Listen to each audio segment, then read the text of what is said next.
Today we'll be reviewing these Roman minifigs, who are a little bit questionable. I'll explain what I mean by that when we get to the review, but first let's open them up and take a look.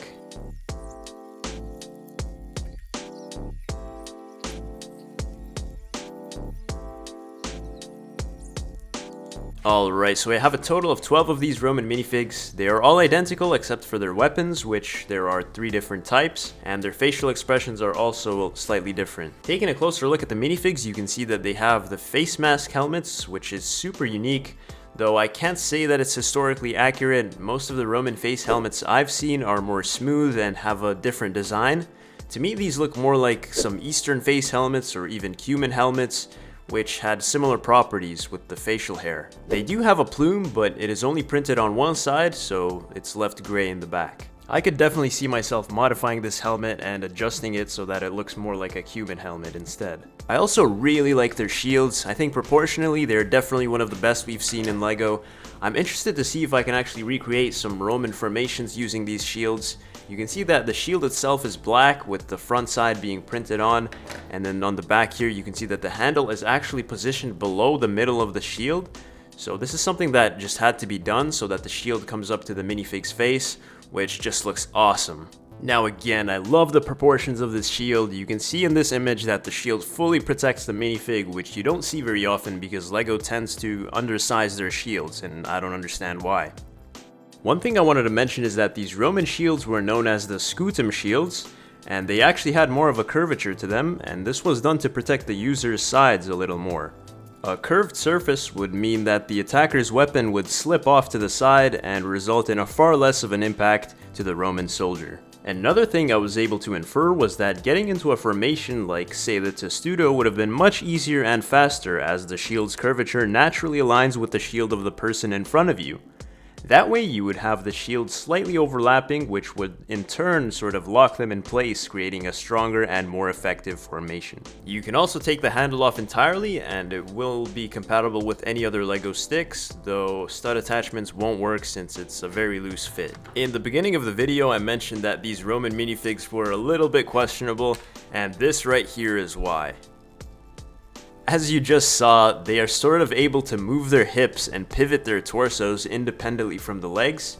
Now personally, I actually kind of like this because you can make it look like the minifig is actually swinging their double axe.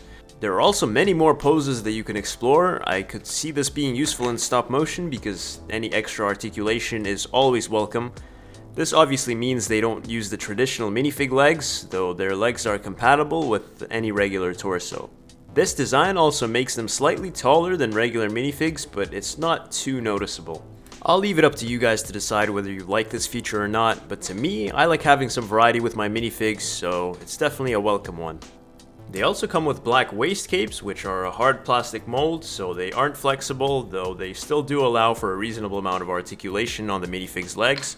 Personally though, I prefer leaving them off just because they look fine without them. They also come with shoulder guards or pauldrons, which look more medieval than Roman, so I'll most likely be giving these to some of my medieval knights, since I actually have a lack of this specific piece. Here are the different types of weapons that they come with. We have a two-handed mace, a two-handed axe, and a pilum.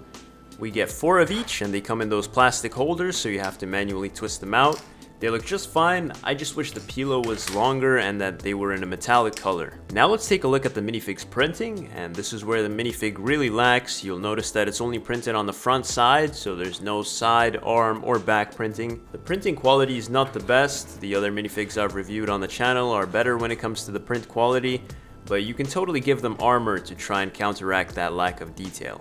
Now let's compare this minifig to some of the other Roman minifigs we got. We have the classic yellow colored one here, and then we have this newer one with the flesh colored printing and lots of accessories. And we have this one with the face helmet on the right. You can see that it looks like the classic Roman is much shorter than the others, and this is simply because of all the accessories put onto the other two, making them look taller. Here you could also see a good comparison of their shields. Again, the one on the far right is definitely the best out of the bunch. And you can see the Roman in the middle is holding his shield slanted rather than upright, which is because of the inaccurate vertical shield handle. I even remember pointing out the fact that the Roman shield looked more square, and I would have liked it to be stretched out a little bit, and you can see that that's exactly what they've done with the newer ones. Then I decided to play around with the minifigs and see what kind of poses I can get them into. But first I decided to mix and match them to where they are wearing the armor pieces, helmets, and pila from the previous Romans. I think they look much better this way. But anyway, I was able to make this cool little formation. It's basically a shield wall, but then their centurion commanded them to throw their pila at the incoming enemy, so they're kind of swinging back their hips to then throw the pila at full power.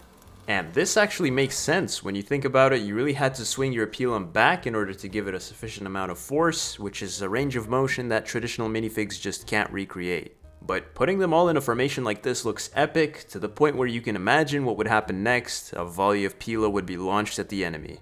Then I decided to recreate the most iconic Roman formation, the testudo. And this one proved to be complicated to recreate because the minifigs in the second row can't raise their arms high enough to make the shield go over the first row. To counteract this, I decided to make the Romans in the first row kneel so that the Romans in the second row can actually have their shields going over them. While making them kneel, I noticed another benefit of these minifigs, and that is the fact that they can actually do the splits to where their legs lay flat, and this actually allows them to be easily positioned onto the base plate between a couple of studs using their back foot. As you may know, this wouldn't be possible with the traditional minifig. While placing the first row down, I made sure there were little to no gaps in between the shields, and I think I've achieved that here. Now it's time to place the second row, and here's where that shield design really paid off. The fact that the shield's handle is not in the middle, I can have the minifig holding it in a way that extends the bulk of the shield forward so it covers the head of the person in the front. This way I was able to get an awesome looking formation, though I left a gap there in between to allow space for their pila to stick out. But you could totally get rid of those gaps if you're going for a more tighter look. To complete the testudo, I added a third row in a similar fashion to where they have their pila sticking out in between, but their shields have the shorter end facing forward.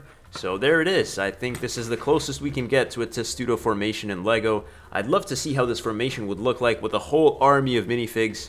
This specific formation is static, meaning they can't really move since the front row is kneeling. There is also a standing testudo, and with that formation they are able to move, with the small trade-off of their legs being exposed. I don't think this can be replicated in LEGO because again the minifigs can't raise their arms high enough to where it goes over their heads. As for the face helmets that they come with, you could easily give them to the Roman cavalry units, which is generally what they wore, so it's pretty fitting here. Overall, I like the added flexibility that these minifigs provide. Of course, not everything about them is perfect. I would have liked to have seen them printed at least on the back. I want to say that the printing quality is mediocre on these specific minifigs. I have another version of this minifig which is a French soldier with the white quartered fleur-de-lis, and the printing on this one is textured and more blurry with some imperfections. What I do like is the shields and the helmets, which are of good quality, and if you ask me, those are the most important aspects when it comes to minifig recognition. The shield has the coat of arms, and the helmet is what makes the minifig unique. The body print can always be covered with some armor, or you can give them some capes so it's not as apparent that they don't have back printing. I'd say these will work well as background characters in a mock, or you can mix and match them like I did here to make them look better. But at the end of the day, it's all personal preference whether you like these or not. If you're interested in picking these up, the link will be down in the description along with the other variations of this minifig design, including some medieval designs. That being said, I hope you enjoyed this video, and I'll see you guys in the next one. Goodbye.